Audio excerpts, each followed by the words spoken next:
Hi guys, welcome to my channel. Today we are going to learn about the sum function. How to use the sum function in Excel. So sum function is very basic. It's used in day-to-day life. So for how to use the sum function for this one. Let's say we want to make a total for John. What are the total for his three subjects he has got the scores in. So you write in here sum. You select the array from B4 to D4, you close the bracket and you get the sum. You can do, if you want to do it for Mark, David and Steve, that's the same process. You can do it. You can select the array and you can do it like this as well. We have a second option, very easy. You just need to copy the cell and paste it here.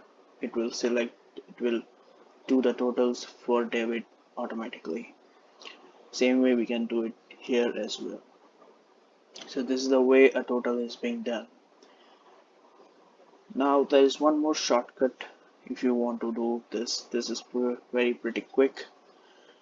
So what we can do is you need to select the whole array you want to make a sum of, and you need to select one more column right next to E.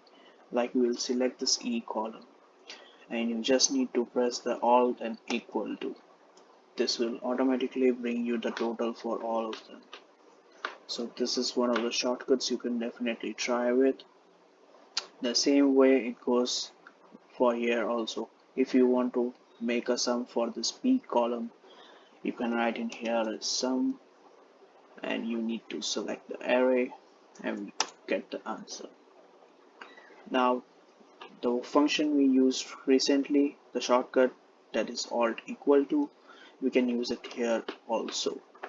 What you need to do is you need to select one more row below that and one more column right next to, that's the E column, and you just need to press Alt equal to. It will automatically bring you the total for all of them. If you check this one, this comes up at 851, so our formula is correct.